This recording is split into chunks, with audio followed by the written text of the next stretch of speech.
Hello and welcome to Design Considerations. My name is Ed Bray and I will be your host for today's discussion titled Polymers, Potting, Coatings, and Adhesives. I'm a technical sales and applications engineer with AEM Group located in Raleigh, North Carolina. Today I will be talking with Brian Hanson. Brian is currently the Vice President of Sales at EFI Polymers and has been focused on polymers for over 10 years. He is a member of the Surface Mount Technology Association and has given technical talks on polymers on behalf of that group.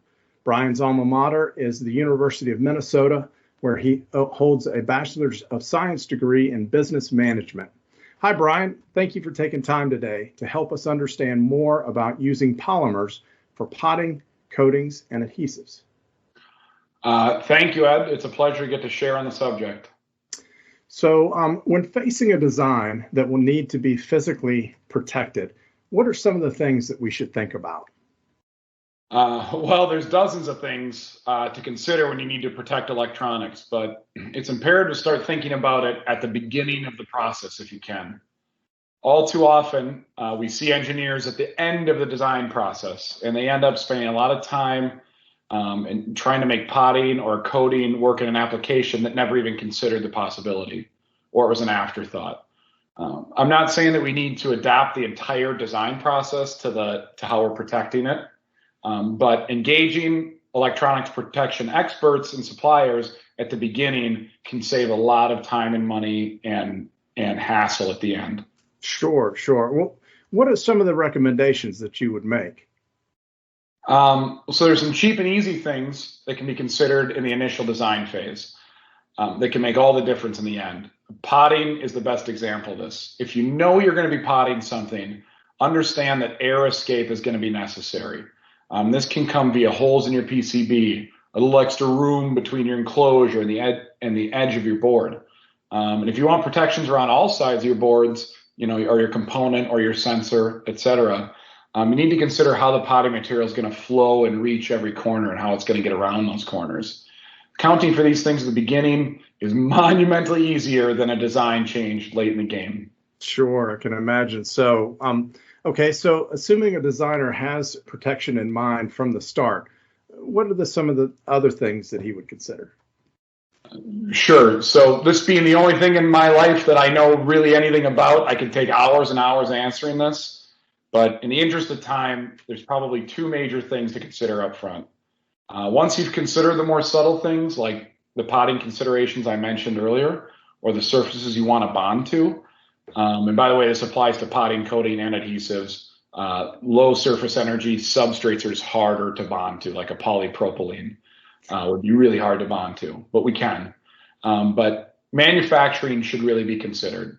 Whether you're going to produce this part yourself, or you're going to have a CM do it, you can mitigate a lot of cost and difficulty and help repeatability if you consider how it's going to be manufactured.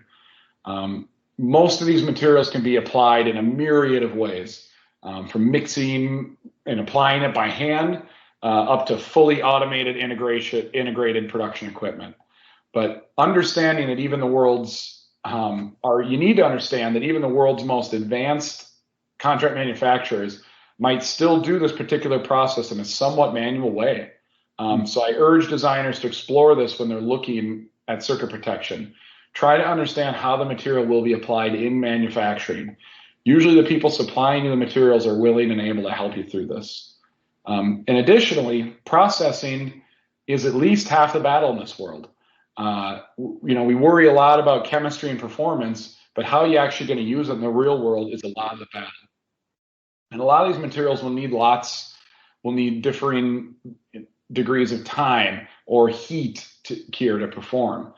And so we've seen people end up with what they thought was the perfect material, only to realize that it needed to be cured at a temperature that a component on their board could not handle. Okay, so manufacturability is huge, but what is the second major thing to consider?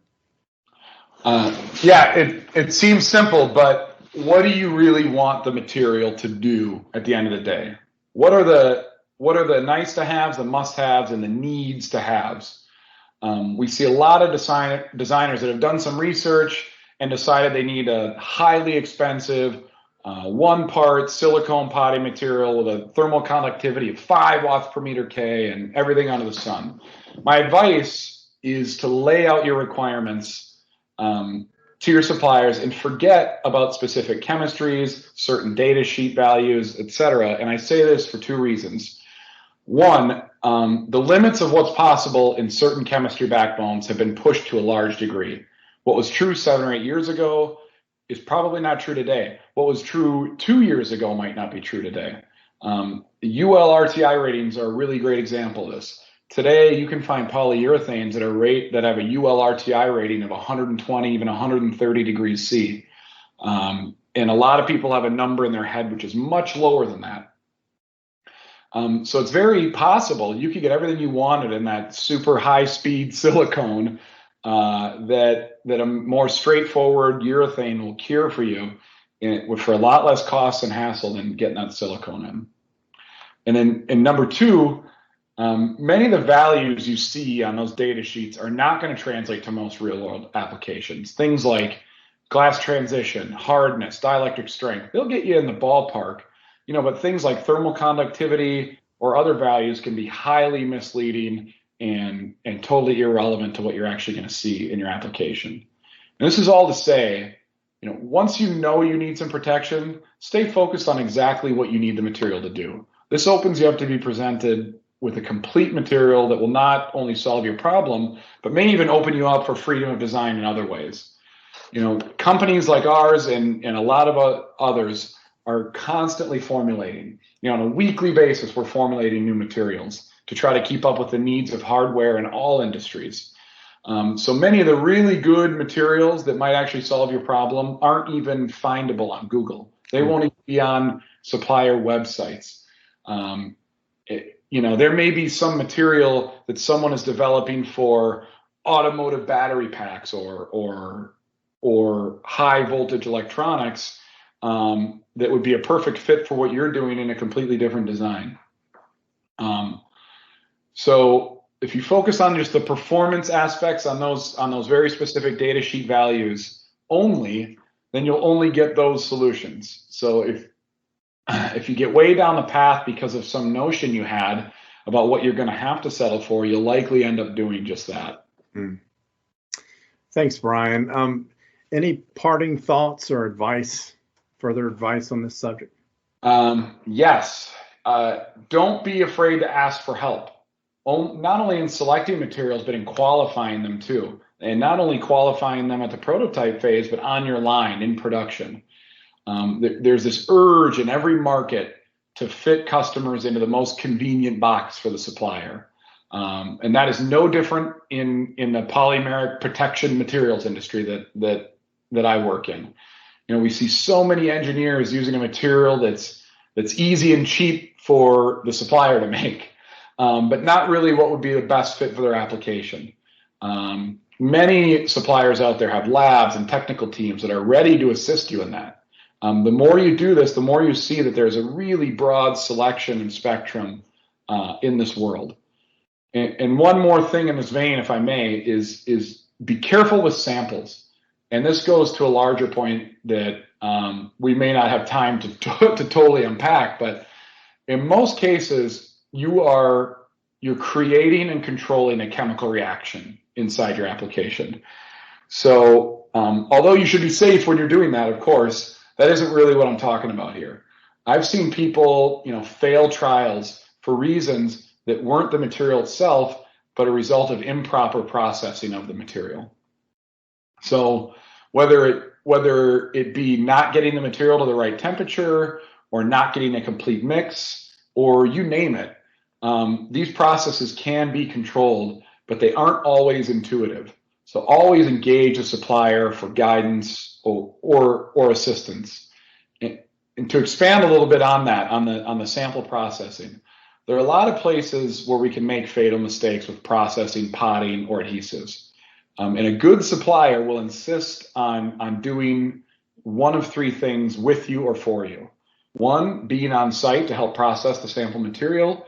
2, accept your parts into their lab and to fill or bond them under controlled conditions. Or 3, in the age of COVID, work with you over a video conference as you do it in real time.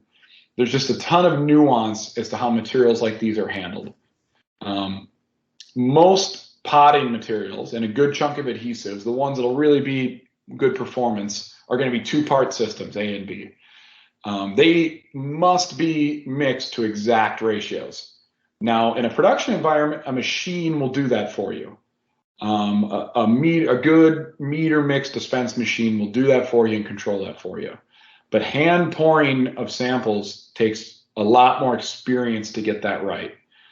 Some potting systems will require, preheating of both the resin and the part.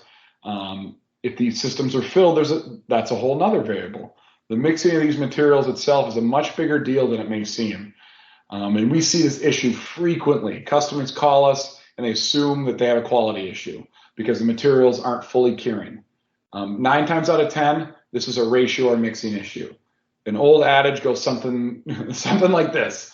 However long you think you should mix it, do that times 5. And your material supplier should have a bag of tools they can bring to ensure proper mixing, weighing, and application. And if you aren't using materials like this all the time, be wary of a supplier that will just send you a sample and say, hey, let us know how it goes. Because there's an equal chance that they'll be just as hands-off when you have an issue. And again, I'll stress that most of these materials are relatively easily automated in production settings, but we humans can have difficulty replicating that. Most higher performance potting and adhesives are not as forgiving as the ones that you buy at a hardware store. They'll do what they say, but they don't have a super wide range of process variation. So most suppliers will make a small sample of that material they used with you and bring it back to their lab for some easy tests to verify it was processed correctly. The bottom line is really this. There's a degree of black magic to a lot of these polymeric materials, especially when they're being processed by hand in a prototype environment. I highly recommend having help from a pro. Whether that be on-site assistance or in their lab, that's the best way to simulate a production part. Well, Brian, you've given us a lot to consider. Thank you again for taking time to help us understand more about how to protect circuits using polymers for potting, coatings, and adhesives. And thank you for listening. If you would like to be added to our mailing list, would like a copy of the transcript, or have topics you would like to hear discussed, go to our website, aemgrp.com, and submit under the Contact tab. Next time in our circuit protection series, we will be discussing enclosures. Until that time, may your designs be safe, robust, and efficient. Goodbye for now.